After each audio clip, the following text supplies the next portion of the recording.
Portfolio website ডিজাইনের part ৫ম number ভিডিওতে আপনাদের সকলকে স্বাগতম জানাচ্ছি। আশা করছি আপনারা সকলে অনেক ভালো আছেন। দেখতে পাচ্ছেন আমরা আমাদের পোর্টফোলিও ওয়েবসাইটটির অ্যাবাউট সেকশনে রয়েছি। আমরা এখন আমাদের পোর্টফোলিও ওয়েবসাইটের অ্যাবাউট পেজটিকে ডিজাইন করতে চলেছি। এখন আপনারা দেখতে পাচ্ছেন এখানে আমাদের একটা ডিফল্ট আমাদের থিমের যেই হচ্ছে অ্যাবাউট সেকশনটা রয়েছিল, সেই অ্যাবাউট সেকশনটাতেই আমরা রয়েছি। আমরা এটাকেই কাস্টমাইজেশন করে আপনাদেরকে দেখাবো। দেখতে পাচ্ছেন পোর্টফোলিও সেকশন। পোর্টফোলিও থেকে আমরা এখন অ্যাবাউট সেকশনে ক্লিক করতেছি। আমরা আমাদের অ্যাবাউট সেকশন পেজে চলে আসতেছি। আমাদের অ্যাবাউট সেকশন বলতে ড্যাশবোর্ডে চলে আসতেছি। এখান থেকে যে পেজ সেকশনটি দেখতে পাচ্ছেন আপনারা, যে পেজ সেকশন, এই পেজ সেকশনে আমরা ক্লিক করতেছি। পেজ সেকশন থেকে আমাদেরকে খুঁজে বের করতে হবে এখানে যে আমাদের অ্যাবাউট নামের যে পেজটা রয়েছে, এটাকে আমরা এডিট উইথ এলিমেন্টরে ওপেন ইন নিউ ট্যাবে ওপেন করে নিচ্ছি। ওপেন হতে হতে আমি আপনাদের সাথে একটা বিষয় শেয়ার করতে চাই। সেটি বিষয়টা হচ্ছে, আমি যদি আপনাদেরকে একটা কথা সম্পর্কে পরামর্শ দিয়ে দেই, সেটা হচ্ছে আপনারা যদি আমার মতো করে প্রো এলিমেন্টরটাকে ফ্রিতে ব্যবহার করতে চান, তাহলে আমাদের এই ভিডিও ডিসক্রিপশন বক্স থেকে আপনারা চাইলে সেখান থেকে আমাদের ফেসবুক গ্রুপ রয়েছে, সেই গ্রুপে জয়েন করতে পারেন। এবং সেই গ্রুপে জয়েন করার পর ফাইল নামের যে সেকশনটা রয়েছে, সেই ফাইল থেকে আপনারা আমাদের প্রো এলিমেন্টরটাকে পেয়ে যাবেন এবং সেখান থেকে আপনি ইজিলি ডাউনলোড করে আপনি প্রো এলিমেন্টরটাকে ব্যবহার করতে পারেন। কীভাবে ব্যবহার করতে হবে, কীভাবে ইনস্টল দিতে হবে, সেটা আমি প্রথম নাম্বার পার্টে আমি দেখিয়েছি। আপনারা চাইলে আমাদের সেই ভিডিওটি দেখে আসতে পারেন। সো এখানে দেখতে পাচ্ছেন আমাদের অ্যাবাউট সেকশনটি ওপেন হয়ে গেছে। এইখানে আপনারা যদি ইমেজটাকে ছোট বড় করতে চান বা রাখতে না চান, তাহলে এই যে 6 ডট এখানে ক্লিক করে স্টাইল সেকশনে ক্লিক করবেন। স্টাইল সেকশনে ক্লিক করলে দেখতে পাচ্ছেন ইমেজের ডিলিট অপশন, চাইলে ডিলিট করে দিতে পারেন। যদি আপনারা রাখতে চান তাহলে রাখতে পারেন। আমি রাখতে চাচ্ছি, কিন্তু এই ইমেজটাকে একটু ছোট বড় করতে যাচ্ছি। আমি পেডিং অপশনে এসে আমি পেডিংটাকে একটু কম বেশি করে দেখব কোথায় যাচ্ছে। আমাদেরকে একটু কমিয়ে দিতে হচ্ছে। আমি কমিয়ে দিলাম, পেডিংটাকে রাখলাম 7-এ এবং এটাকে একটু বড় করে দেবো। না না না, 15ই থাক। 15 করলে আমাদের এটা মানে মাঝখানে থাকতেছে, ঠিক জায়গায় থাকতেছে। সো এইভাবে আমরা অ্যাবাউট সেকশন পেজটাকে রাখলাম।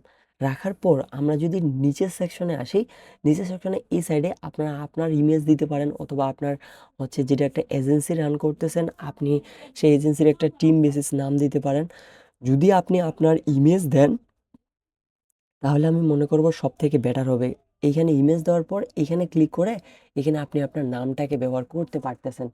তাহলে আমি এখানে আমার নামটাকে ক্লিক করে দিলাম। ক্লিক করে দেওয়ার পর আমরা হচ্ছে নিচের ডিসক্রিপশন সেকশনে আসবো। ডিসক্রিপশন সেকশনে এসে আমরা এখানে লিখব, I am CEO and founder in portfolio website. আমরা এই পোর্টফোলিও ওয়েবসাইটের সিইও এবং ফাউন্ডার আমরা এটাকে লিখব। লেখার পর আমরা এটাকে কপি পেস্ট করে দিব।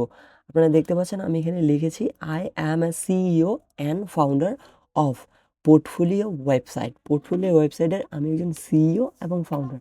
এখানে আমাদের স্পেলিংয়ের কিছু সমস্যা রয়েছে, আমরা আমাদের সেই স্পেলিংটাকে সমস্যার সমাধান করে দিচ্ছি। দেওয়ার পর এখান থেকে সম্পূর্ণরূপে কন্ট্রোল এ ক্লিক করে কপি করে পেস্ট করব। পেস্ট করে আমরা পেস্ট করতেছি কেন, এটাকে বৃদ্ধি করার জন্য। আপনি যেই কারণে এই ওয়েবসাইটটি ডিজাইন করছেন, সেই কারণে প্রত্যেকটা বিষয় এখানে ইনক্লুডেড করবেন। আর এখানে নিচের দিকে এসে আপনাদের ফিউ ওয়ার্ডস অ্যাবাউট আপনার টিম মেম্বার সম্পর্কে কিছু লিখতে পারেন। এইভাবে রাখতেছি।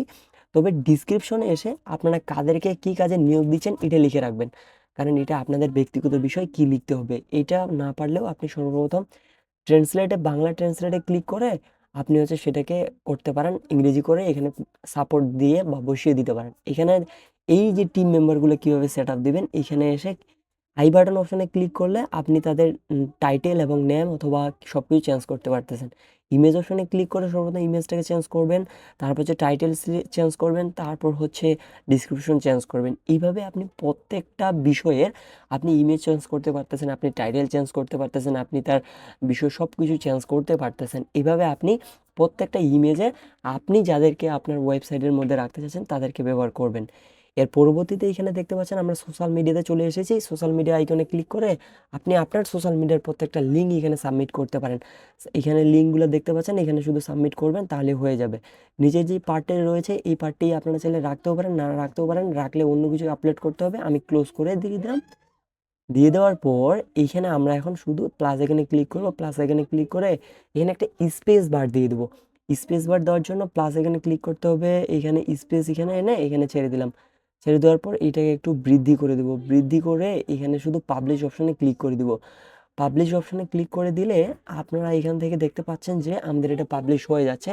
এইভাবে আপনারা আপনাদের অ্যাবাউট পেজটাকে সুন্দরভাবে ডিজাইন করতে পারেন।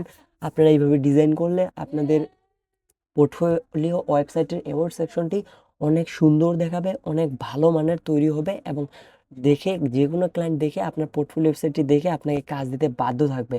সো আপনারা যদি এইভাবে পোর্টফোলিও ওয়েবসাইট ডিজাইন করেন তাহলে আপনাদের পরবর্তীতে ক্লায়েন্ট নিয়ে আপনাদের কোনো কনফিউশনে থাকতে হবে না। আপনারা যদি সকলে আমার মতো করে এইভাবে পোর্টফোলিও ওয়েবসাইট ডিজাইন করেন, আশা করছি এই সম্পর্কে আপনাদের আর কোনো সমস্যা থাকবে না। দেখা হচ্ছে নতুন কোনো ভিডিওতে নতুন কোনো কন্টেন্ট নিয়ে। ততক্ষণ অবধি সকলে সুস্থতা কামনা করছি। সকলে ভালো থাকবেন, সুস্থ থাকবেন। আল্লাহ হাফেজ।